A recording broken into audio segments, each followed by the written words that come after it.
I'm now seeing some journalists saying, what is going on? It makes no sense. But actually, it makes perfect sense if you've been tracking those behind this for the last 30 years, as I have. They are clearly not acting alone. And what is happening? We're seeing that very structure being implemented before our eyes. Why? Because it's not random. None of these events are random. They have been coldly calculated and planned for a very long time. This world is manipulated from the shadows by a global web of secret societies interacting with each other with a common leadership and a common goal.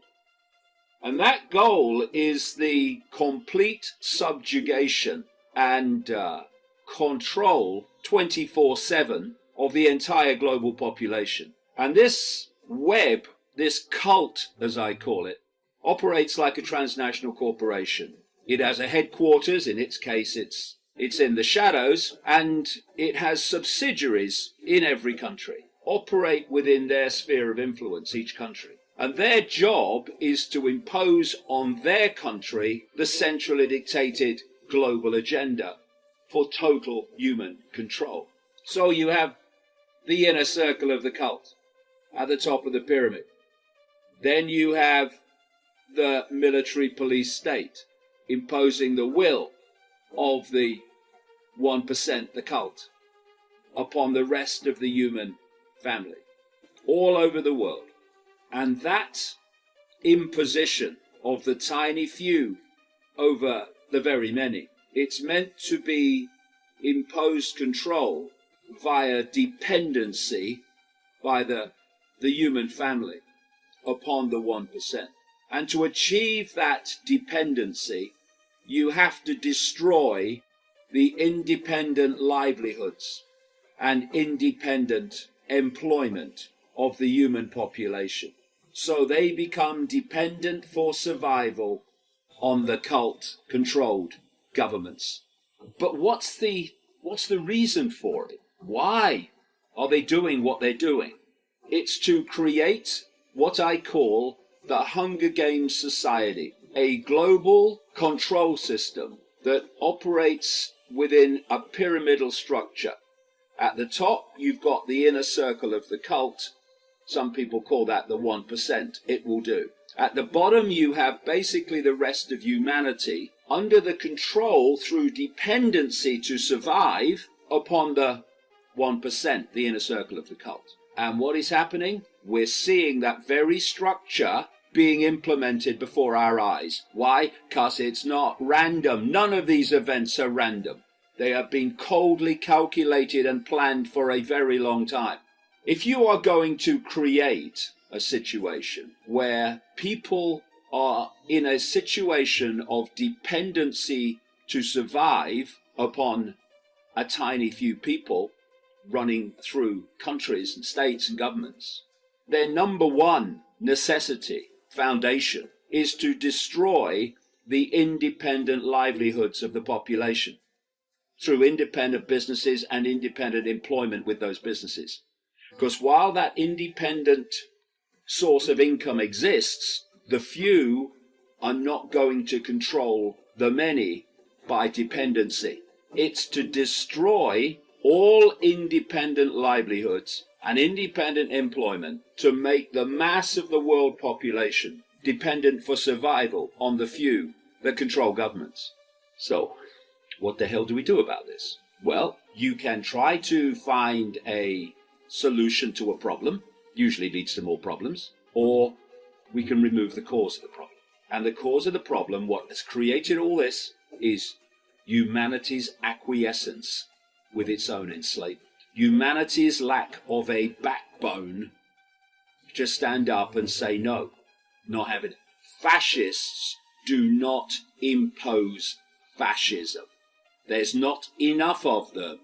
Fascism is imposed by populations acquiescing to fascism. So people say, what do we do? Well, how about what we don't do? We no longer acquiesce to fascism.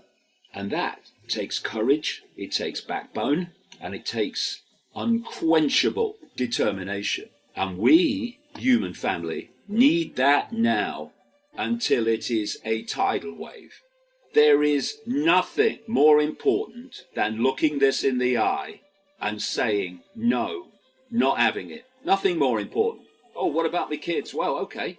So what kind of world are they going to live in? What kind of world do they live in now? What kind of world are they going to live in years, decades from now? Because where we are is where we are. It ain't where we're meant to stay. This is really the time that we need to put aside all the fear and all the anxiety of what will happen if I don't do as I'm told. Well, what will happen if you do as you're told? We are going to end up in a global fascist state beyond anything that Orwell envisaged. And we're standing at that point now. How much longer are people going to ignore it, put their head in the sand, hoping the tornado won't get them? Well, the tornado's coming, and your head's still in the sand. If you lifted it and faced it, you might be able to take avoiding action. But one thing's for sure, if you don't, the tornado's going to have you spinning in the sky, no matter how you try to hide from it. This is the point in human history that we stand. We have the ability still to turn this around by refusing to cooperate with it. And the choices we make now will decide the future of human society as far as the eye can see and the mind can imagine. We are here to stop that happening. The door is closing so fast, and when it does, it's going to be seriously difficult to turn around.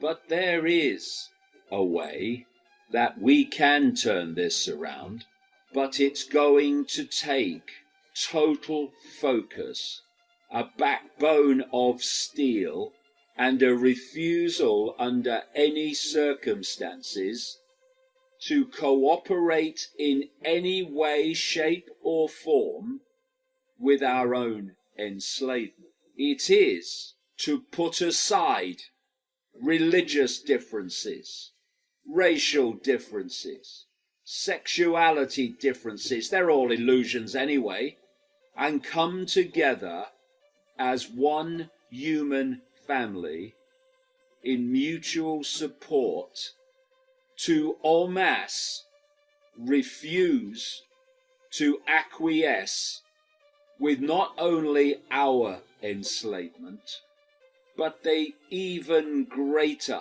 tyrannical imposition on our children and grandchildren. There is nothing more important that we can contribute to our children's future than to head off the nightmare that is coming their way.